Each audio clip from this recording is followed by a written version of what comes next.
let's go ahead and get started. It's about time now.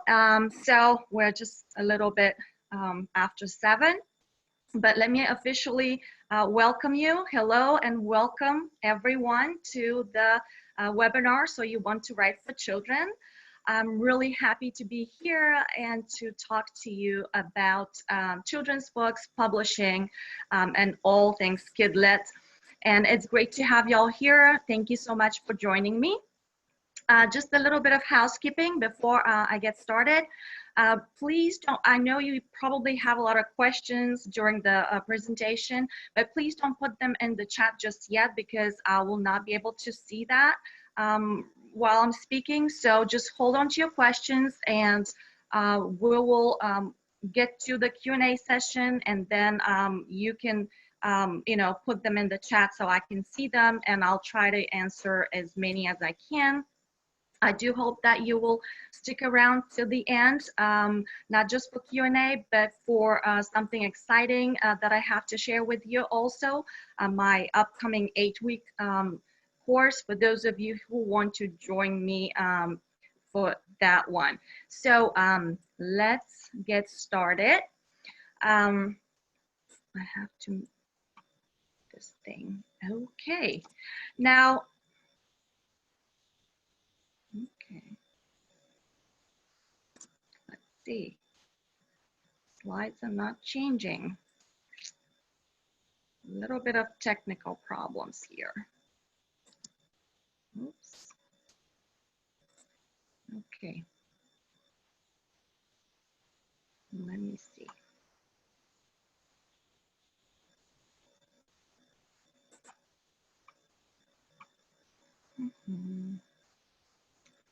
Okay.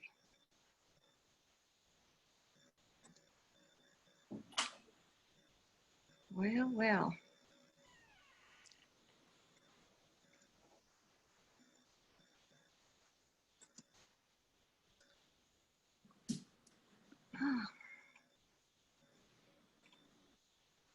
Okay, I don't know what's going on, but this is not changing the slides. Let me see.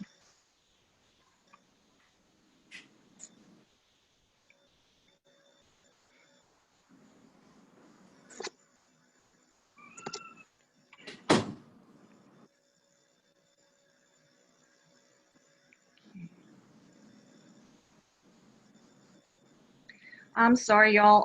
Let me try something again. Okay, just a second.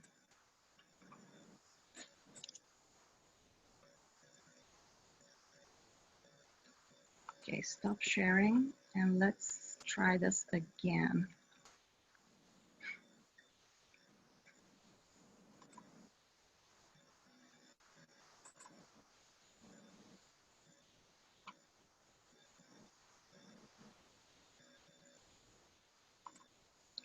Just a second.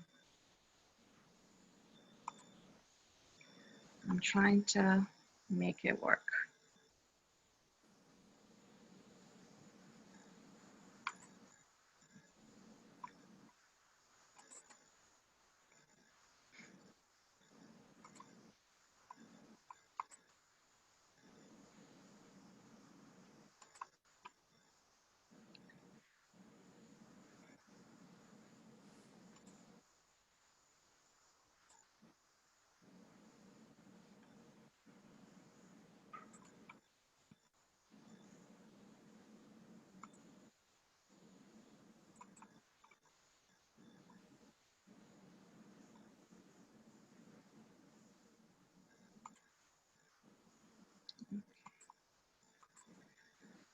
I don't know what's going on.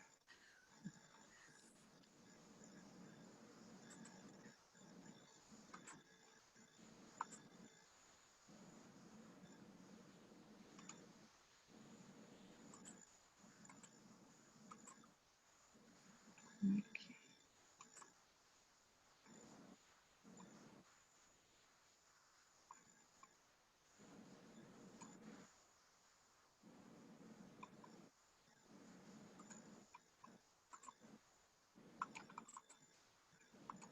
I'm not seeing anything.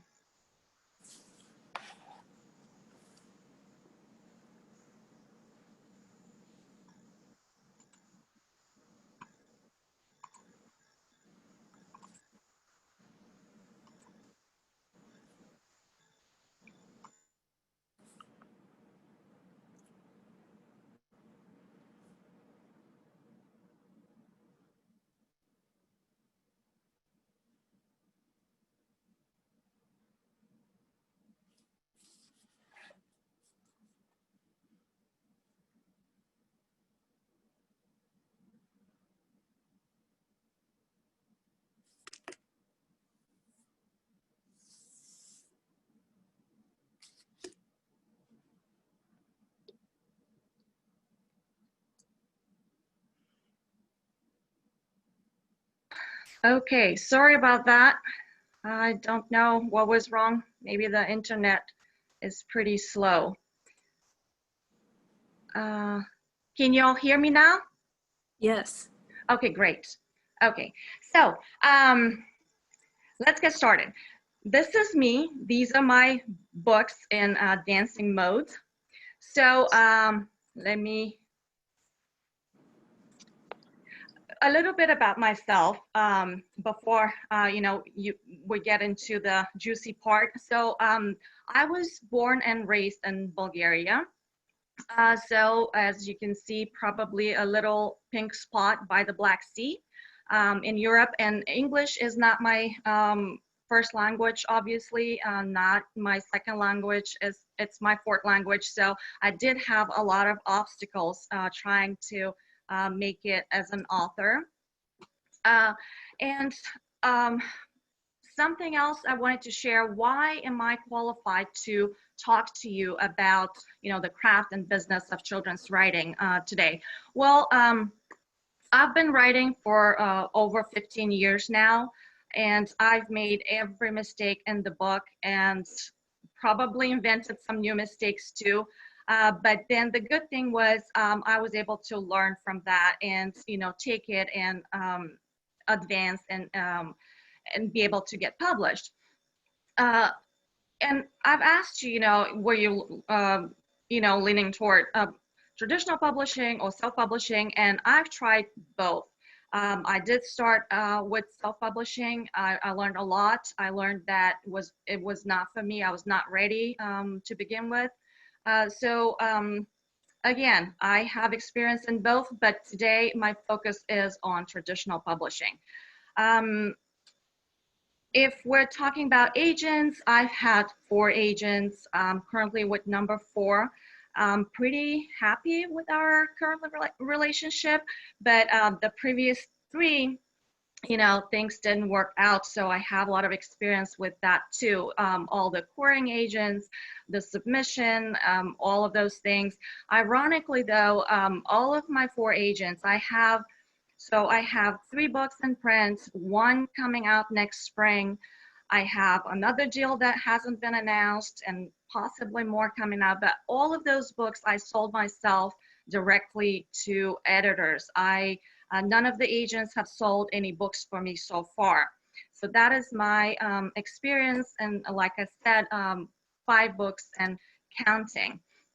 And before we go any further with that, I wanted to address some misconceptions, because a lot of people, when they start out, or some people will tell you writing for children is easy, which if you've been doing it for a while, or you've researched, or you tried to get published, you'll know that writing for children is not easy. And so you do have to know the craft and the business. Both sides are very important. And now, some people would say, picture books should be in rhyme, which is another thing that is not true. And I believed that myself when I first started. And I did try to write in rhyme, but that is not the case in today's publishing. Maybe we just remember stories that we, read as children, or that's how, we believe to be, maybe, if we start out, but that's not necessarily true.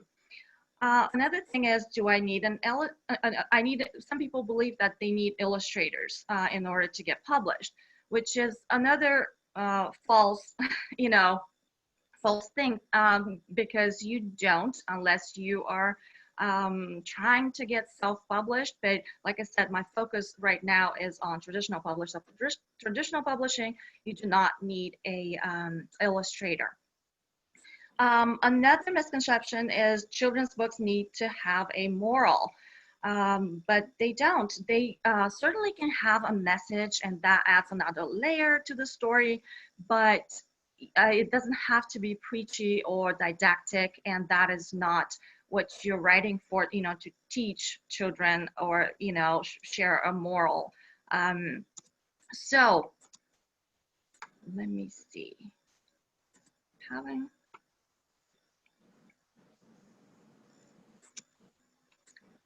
Oh, my internet is again stuck. Let me see.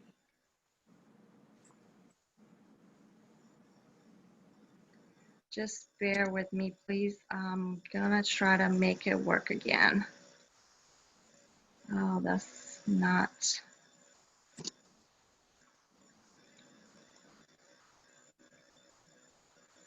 Okay.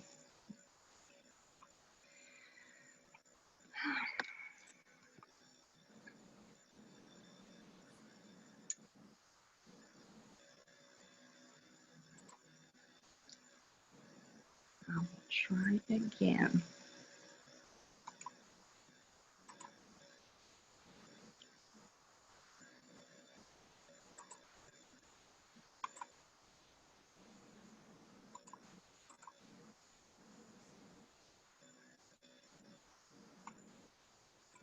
Okay, I'll just do it like that. Can you see the slide now? Yes. Yes, okay, great. Because it seems like when I go to the other mode, it just stops working. So I'm just gonna keep it like that. So what do you think the first thing is if you wanted to write for children? What is the first thing you need to do? Do you have any guesses in the chat?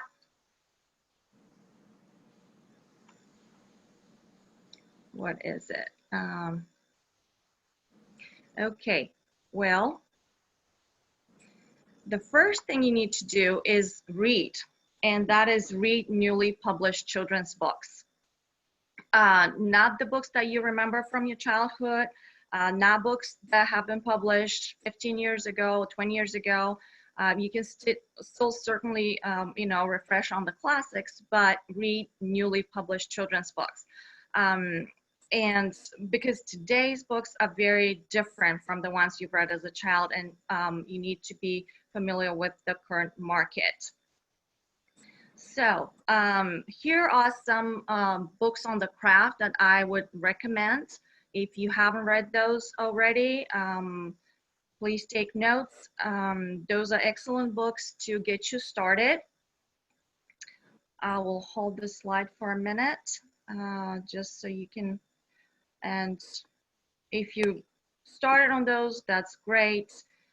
You can reread them. Okay, so what is next?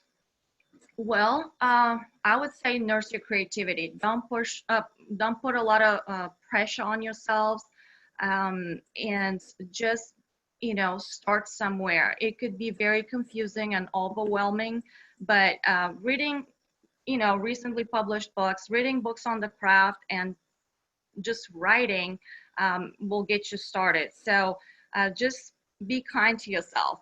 And then also collect ideas.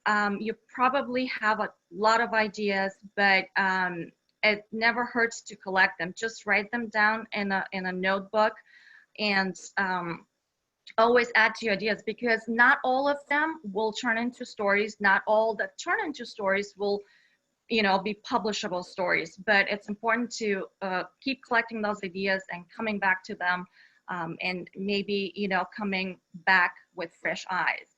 And then write. Of course, you would have to write if you wanted to write for children, not just learn all, you know, and then be afraid to write. And your first drafts will be messy, and they might be bad. You know, you might be disappointed with your first draft, but that's what they're for. At least they're there, and you have something on paper or in your computer, and you can always go back and revise. And then what is next? Well,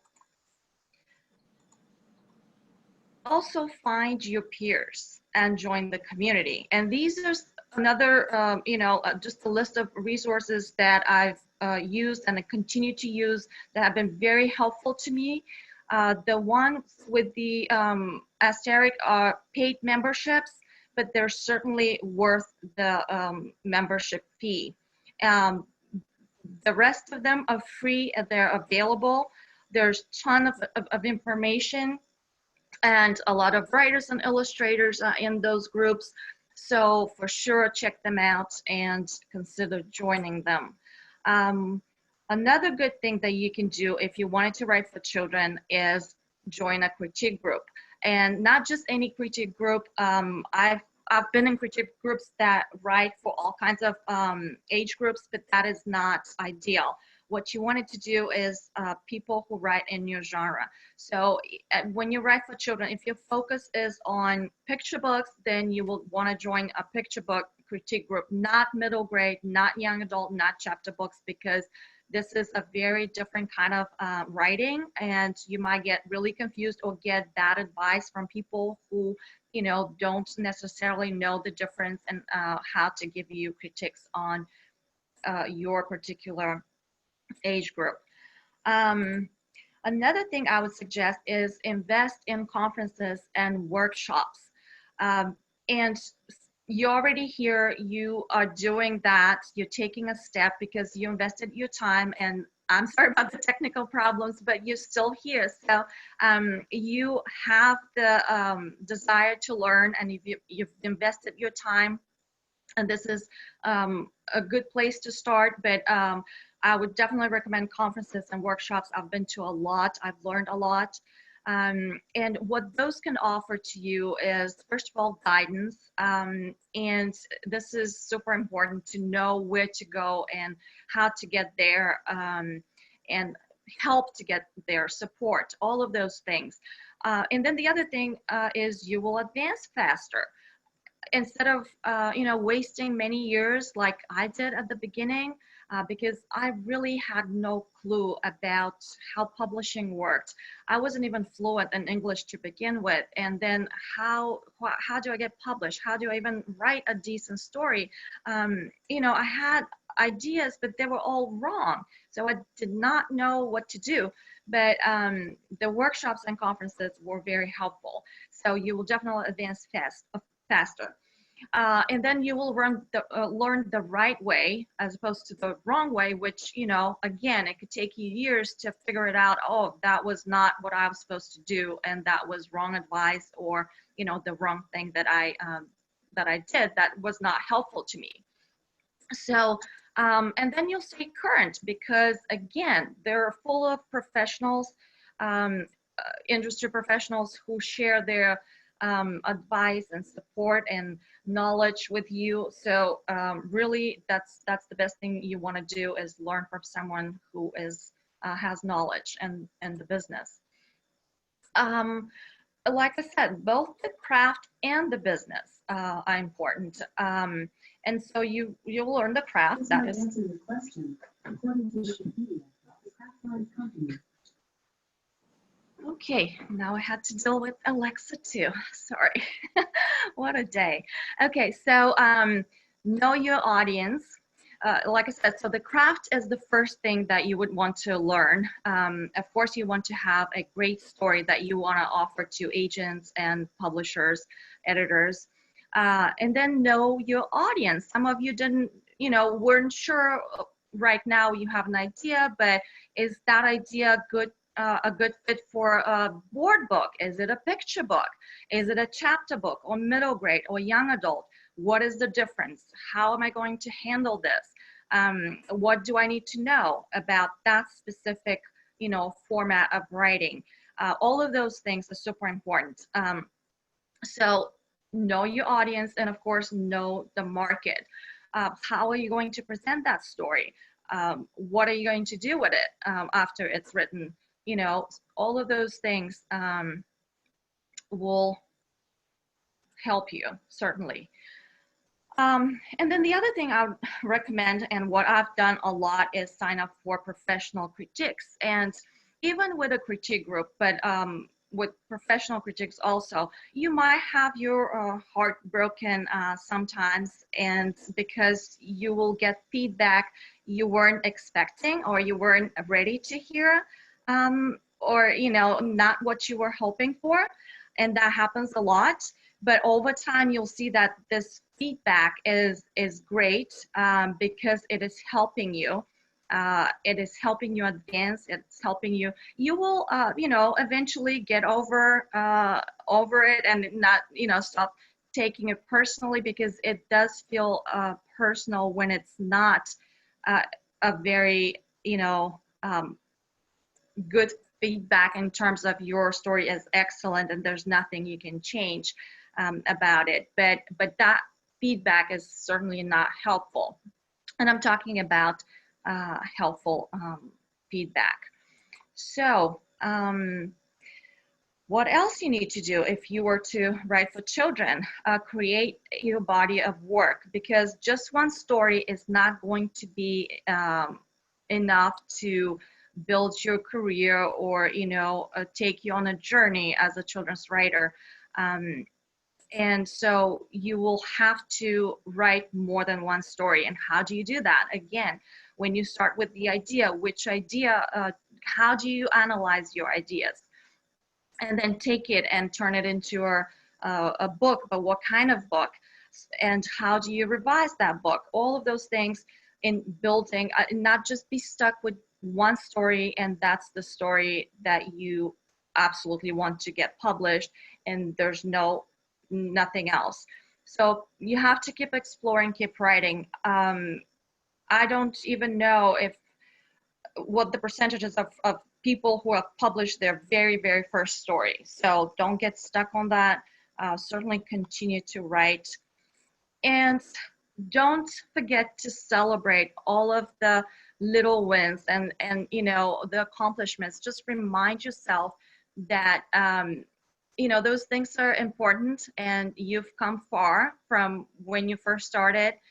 You've done something. Be proud even of a first draft that is messy. Just be proud of every single little accomplishment. And so once you get all of those things, you would want to get your work out there. Again, you're not writing just for yourself, you're writing to share those stories with the world, with children, however you want to publish them. Self-publishing versus traditional publishing, you would just need to know what the difference is and what to expect. Like I mentioned, I've done both.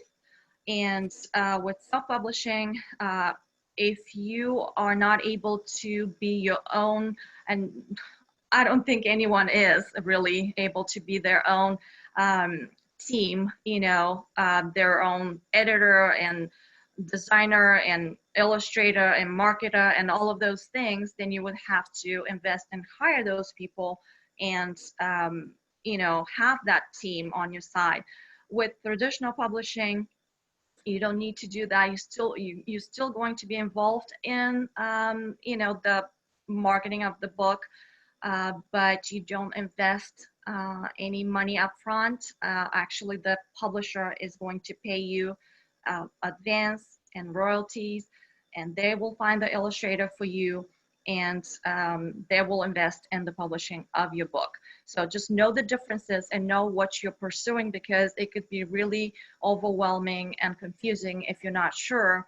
And just try a little bit of both, but you get discouraged in the end. So if you were to pursue traditional publishing, which I said is the focus of this webinar and my future classes, you have to know what the query letter is, how to write one, and what to include, what not to include, where to send it, and what's the difference between query letter and cover letter, when do you use which, all of those things. And also, are you going to submit to agents or editors or both? Do you have a strategy? For me, I have submitted to both always, because I had a strategy that was working for me. But you have to know what to expect and how to handle it, and what are the advantages and disadvantages. So all of those things, because if you don't know the differences and what your plan of action is, once you start submitting, you will enter this black hole, as I call it, in publishing, and just either get rejections, a lot of rejections, or worse, which is complete silence and no one is even sending you a rejection and you're wondering what's going on. And it could be, you know, really hard to handle that. But it is part of publishing, and then you'll be entering those stages of publishing, which I've been through all of them, you know, multiple times, and you don't want to be in those stages. So let's talk about the 3 R's. Rejection, revision, and resilience. So rejection is inevitable. You will get rejections once you start submitting, but that's not a bad thing because rejection will let you know that either your story is not ready yet, or your story might be great, but it's not a good fit for that particular publisher. And again, it's not personal, it's not a good fit, you have to move on, at least you know. But if, and also there's, you know, several types of rejections. You could get a, you know, just form rejection, just no, no thank you. You could get a personalized rejection, which is a good sign. That means, you know, they took the time to let you know personally that maybe your story has some strengths and it's almost there, but for some reason is not there yet or not right for them at that moment. You could get a rejection with feedback on revision. That's wonderful. That's so helpful. You know, those are the best rejections, you know, in the world of rejections, because they're at least helpful to you. They let you fix something and then try again. And then we come to revision. Revision is where the magic happens. Your first draft is not going to be great. Maybe your second, third, fifth revision. Sometimes writers can revise 50, 60 times and still not get there. I'm in the middle of revisions like that too for publishers. So it's just, you never know when it's going to be ready, but you keep on revising, and if you know how to revise, you will get there. But revision is super important, and I've learned to love it. And the third R is resilience. Yes, don't get stuck on the story. Don't get, you know, just really devastated rejection. Write more stories and keep moving on. That is what is, you know, the best thing to do. So, and then, you know, just do a little bit of reality check and answer those questions for yourselves. How bad do you want it? You know, is it a passion? Is it something you really want to accomplish? For me, it was, and I couldn't even stop. Even when it was really hard and I felt like giving up, I would say, I'm done, I give up, and then I couldn't. I still kept, you know, writing and kept researching and kept submitting, and it was, you know, I couldn't stop. The other thing is, what is your why? You know, ask yourself why you're writing. Do you want to share with family or with your children, grandchildren, or do you want, you know, the story to be out into the world? Why do you write? You know, what is in your heart that made you write? Again, is it a passion? Is it a hobby? Is it a one-time thing that you want to publish one book and then you're done? Or do you pursue a career? All of those questions. It's good to have, you know, the answers. And then what does it mean to you also? And if you do decide to pursue, you know, this writing journey, and then you just keep going, because yes, it could be, you know, hard and devastating, but it also could be, you know, wonderful. So just keep that in mind. And again, stories are powerful, and you do have a powerful story, or more than one, I'm sure, that you want to tell. And if this is your dream and this is your passion, and if storytelling is in your heart, yes, pay attention to that and hold on to it, to your dream. because someone out there might be waiting for your story. And you are on your way of writing that story. So what's on the other side of you publishing your book? Well, this is a picture of a book birthday, which you get to celebrate. This was my launch at Barnes & Noble, and it's really, really exciting. It was hard work for me. It was 13 years before I get three book contract from a publisher, but it was, finally a reality, and I got to celebrate. And when you see a lineup with people waiting for you to sign, a book for them, it's really amazing. And then once you start reading your good reviews, and you hear people, being kind and accepting your work, it's amazing also. It just, from both fans and the literary journals. What else? You get to go to school visits, and this was something I really miss at this time. With school closing, all of the author visits got canceled obviously, but I really miss the interaction, and the joy that is, happens when you able to talk to kids directly.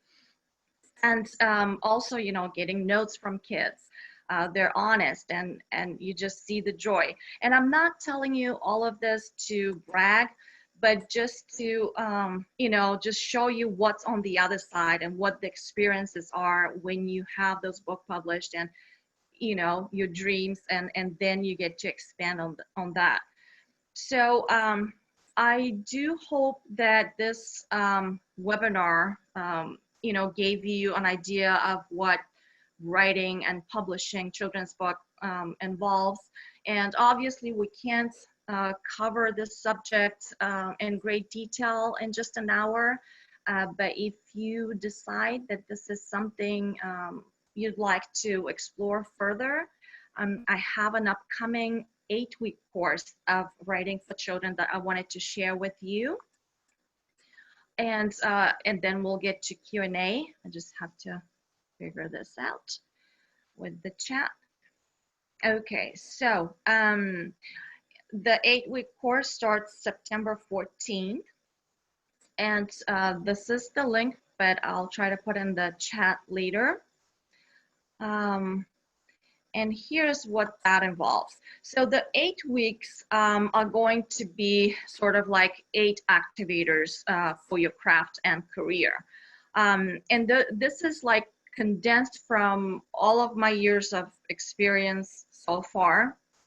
And I've tried to include everything that I know really in easy to follow steps. So that it's not complicated, but it's clear and it's step by step in the process. It's like a boot camp that saves you years of wandering and experimenting on your own. Just, I did that in the beginning and it was not fun. I wish someone had told me, and I had guidance and I had support, but it took me many years to find those things. And some I had to figure out on my own the hard way.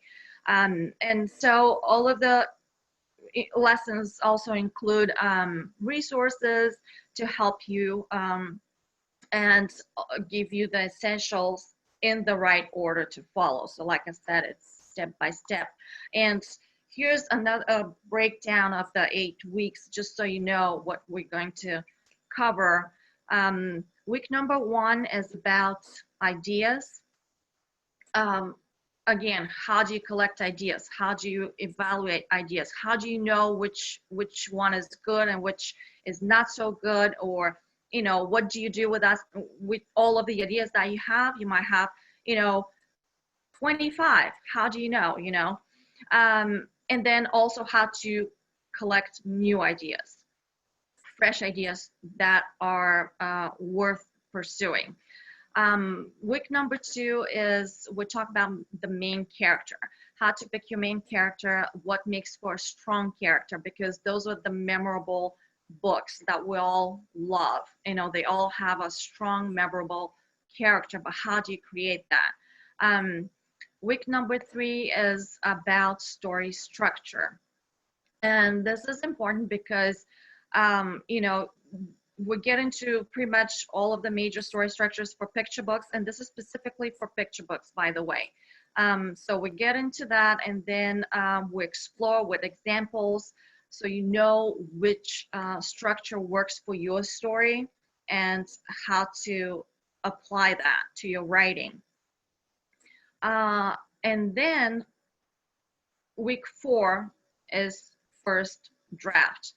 And I share all of the things, you know, what are the do's and don'ts and how to handle the first draft, so that you actually have a story written down. And then comes revision, of course. Like I said, revision is super important. That this is where the magic happens. But how you revise is also important. You know, it's not just line by line. We have to start with the big picture and what to look for, what to avoid, how to, you know, find those problems in your story so that you can fix them in the right way. And we also, week 6, we create a dummy, and you don't have to be an illustrator, so don't worry about that, but dummy is super important, and I will share what role it plays and how it's going to be helpful to you a lot, and how to do it, and then revise even more once you have that dummy. Week number 7, how to write a query. And this is very important because this is your professional letter when you're approaching agents for representation. How long is the query letter? What to include? What, you know, each paragraph. What not to include also. How to present yourself and all those things. So, and then week 8 is about just exploring options for submitting to agents and editors. And we'll talk about that in a little bit more detail so you know what to expect and you know what that involves. Okay, and as a bonus, in that class, I also answered 3 important questions. I just share my thoughts on these. What are the most common mistakes that keep children's writers from moving forward on their journeys? What is most likely to grab an agent's editor attention in today's picture book market? And how to get up to date on the current market and how to write for today's audience, which is really important. Like I said, again, this is the 8-week course. Picture books from creation to publication starts September 14th. And the link you can also find at the writers workshops. But those of you who prefer more of a one-on-one mentorship, I'm also doing that, but that's going to start in January. So this is a 3-month online picture book mentorship to create your body of work, not just one story, ideally 3 or more, plus query letters and you know, all of those things that you're going to need on your journey. So another exciting thing that I wanted to share with you is a full-day workshop with Random House editor Francis Gilbert, and this is here in Dallas, so I'm super excited about that. It's going to be really amazing, and it also you know, there's opportunities for direct critique from Francis, networking opportunities. This is the full-day workshop that I'll be hosting with her. Hopefully we'll be able to travel by then. This is happening in February of next year. So if everything is fine, we'll be able to, you know, have Francis, and she's doing 3 presentations, Q&A, and all kinds of things that we have going on. But you can certainly check it. That is on my website, though. This is at rosiejpova.com/workshops, and the early bird registration expires soon. So if you were wanting to joining us for this, just check it out and see all the things that it offers. The early bird expires in about 2 days, I think. So let me see if I can find the questions. No, I just have to stop sharing my screen now. Okay, let's see. Okay, I'm going to open the chat and hopefully see the questions. So if you have any questions, please type them now, and I'll try to answer as many as I can.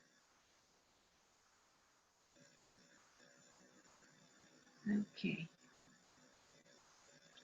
Do you trademark or copyright your ideas before you start?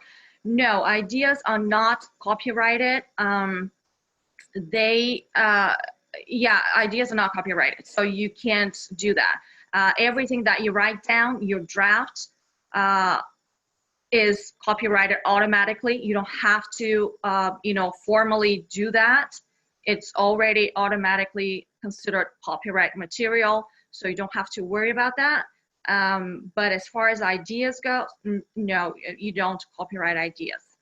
But, if you have a super great idea, just don't, share it maybe with people you don't trust, but your critique groups certainly, they're not going to steal your ideas. And, so many people write about the same thing, but they write it so, in a very different way. So it is not the same story. So let me see.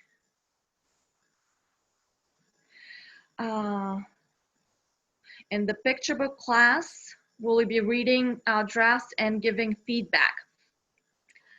The way the class works is we will share the work and, give each other feedback. So I would encourage even the students to give themselves feedback, and I will pop in and also comment and review, so that, everyone is working together.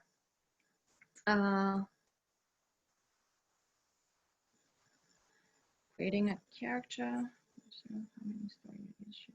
Ready beyond the first round. Okay, so this question is about creating a character with potential of series that you might envision for that character. So how many drafts do you need to have ready? We'll certainly have the first one and have at least a couple of ideas for the second and third. You don't necessarily have to write all of them, because that's up to the publisher. For traditional publishing, that is up to the publisher to decide if that's going to be a series, and then they will ask you to create more stories with the same character. But don't waste your time creating the series beforehand, because that, it might not happen, and then you just, have this series but nothing to do with them. So have the first story absolutely polished and ready for submission, have the ideas, and then if that one is accepted, you could share those ideas certainly with your publisher. And that's, I'm talking about picture books. Let's say you're writing chapter books. Those are always series. So you cannot just have a standalone chapter book. You will always have a series. So for example, because I've written picture books, middle grade, and young adult, so all across the board, considering age groups. And I also have a chapter book, which my agent was submitting, but she asked me to come up with at least 2 or 3 more ideas, because we both know those are always series, and she wants to present them that way, just with the ideas and like a short summary outline about those, but not written certainly. So you can do that. Let me see, what else do we have? How do you search for an agent if you are self-editing? I'm not sure I understand that question, but you can polish your story with your with the help of your critique groups. And once that story is polished, you send it to, you query agents. And so you send it to a lot of agents in batches, not, 100 at first, but just small batches. and you target the agents that you're submitting to, so that you're not just randomly sending stuff out. And you know, you have to have a reason why are you specifically querying that agent with that particular story. And then that's how you get an agent. And if you're self-publishing, you don't need an agent for that, if that's the question, but I'm not sure I'm understanding the self-editing. Okay. Yes, someone's asking if I have assignments for the students. Yes, I do. Every single week, we have an assignment that you have to complete, and if it's something that you need to post for feedback, you will get that. You will be required to post for feedback if it's your query letter or your ideas, first draft, anything like that. So yes, you do have assignments every single week. But like I said, with the lesson and the resources, those are, you know, sort of easy to follow. So you're not going to be overwhelmed, but you do have to do the work. So yes. What else do we have? If you self, in my experience, do publisher hold it against you if you self-publish? No, not really. Publishers really don't care. Once you have a super strong, polished story, and you decided to pursue traditional publishing, you submit to the editors, either through an agent or directly. Like in my case, a lot of small houses or middle-sized houses are still open to unagented submissions, so you can send those submissions to them, and once your work is accepted, they don't even care, you know, you've published, self-published, and what happened, unless you were super successful with your self-publishing. You can mention that, and you know, that was a huge success, you know, just to a point where they would be impressed with that, with your sales record and all that. Otherwise, don't even mention it. It is not important. The important thing is they acquire story by story. It's not like agents, they would represent your body of work. So for agents, you know, that's one story is not enough. But publishers, they'll just buy that particular story and publish it, and that's that. Okay. Are there other picture book courses?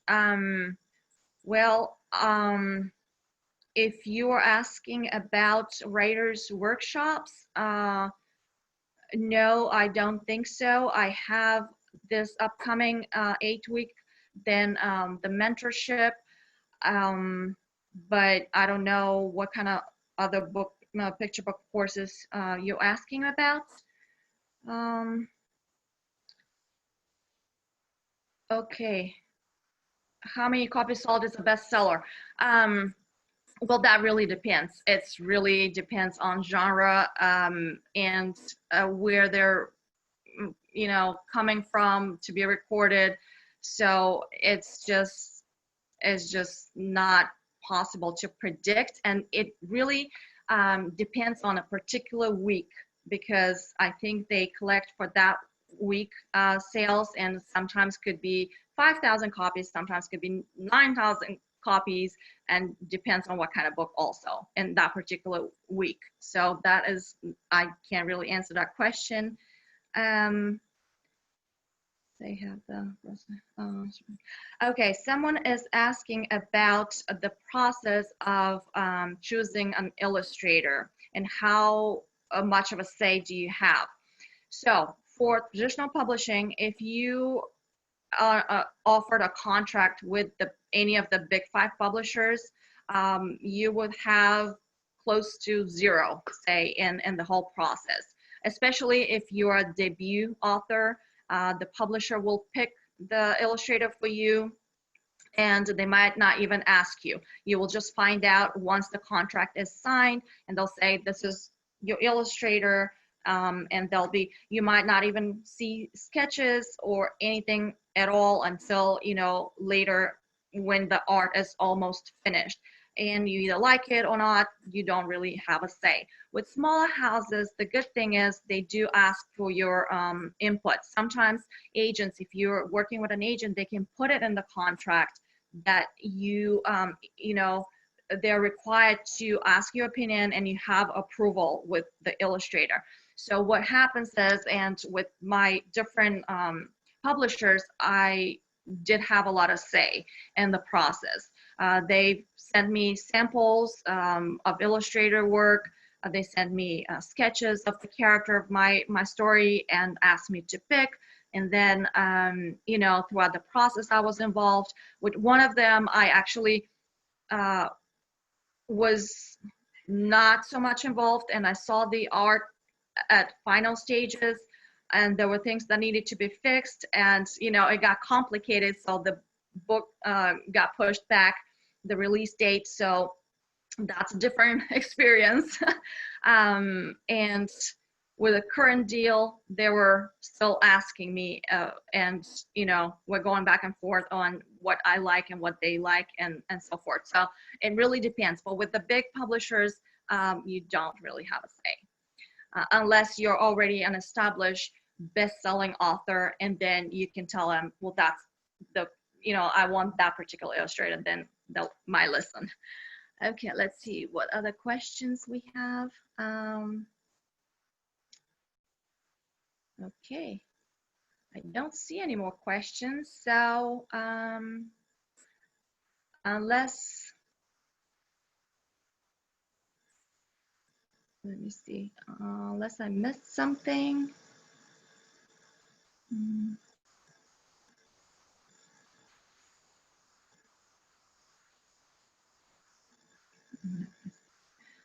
Any final questions about the course or anything that was in the presentation that I can answer for you? Again, I really thank you. So sorry for the technical issues. I did not expect that, and I know it's annoying, but thanks for sticking with me.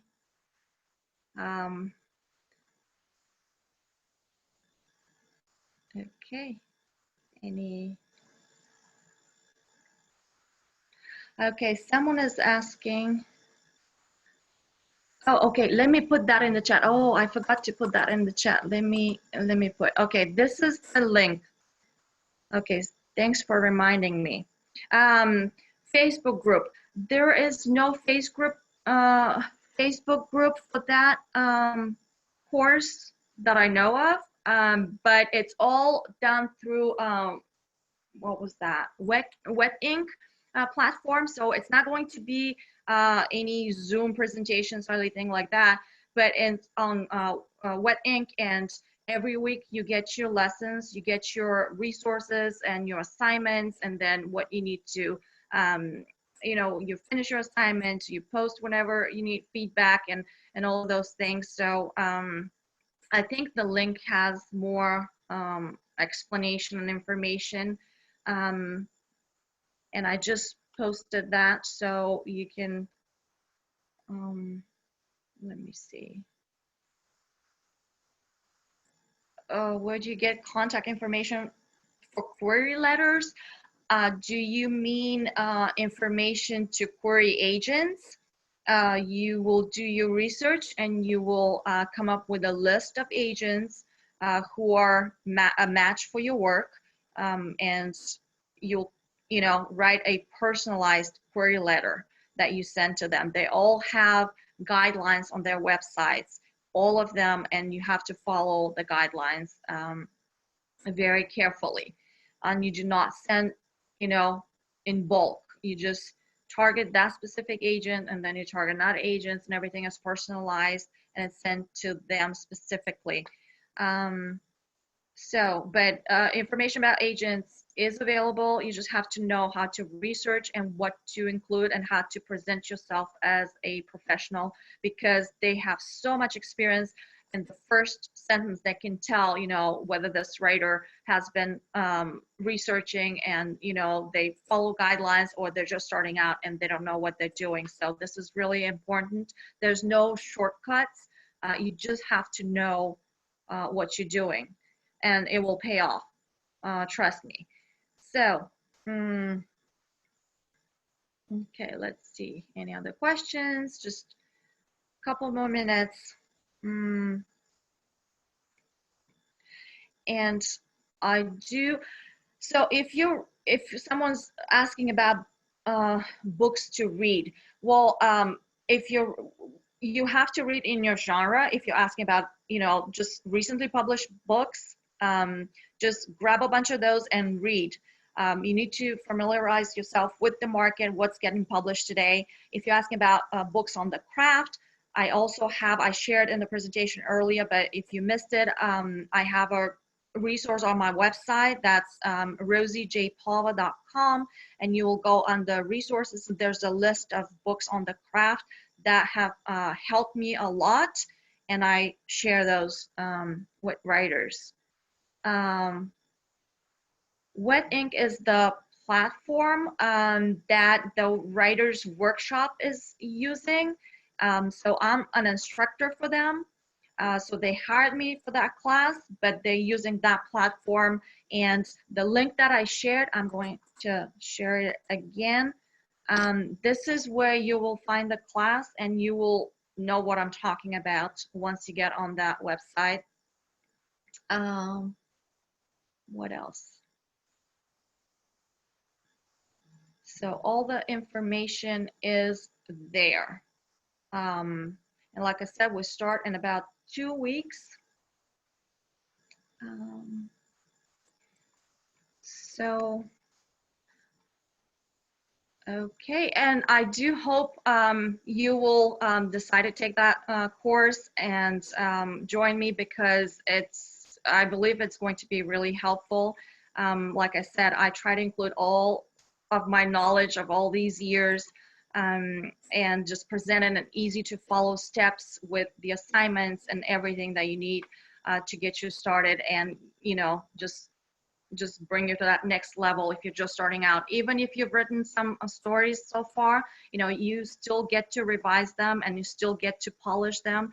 But knowing what you're doing and what your plan is and strategy and how to accomplish all that is really good, because guidance to me was very important, and I didn't always have it for many years when I was trying and struggling and didn't really know what I was doing. I was really confused. But like I said, it's been a long time and a long journey for me. And I've wasted a lot of time also just trying to figure things out on my own. I don't see any more questions, and I just want to thank you all for being here. Again, I'm sorry for the technical issues, but I do hope that you got some information and that was somewhat helpful to you, and it just gave you the overall idea, and some more details on what to look for in children's writing. And keep writing and keep dreaming. I hope to see you in the course. Thank you so much. Bye, everyone.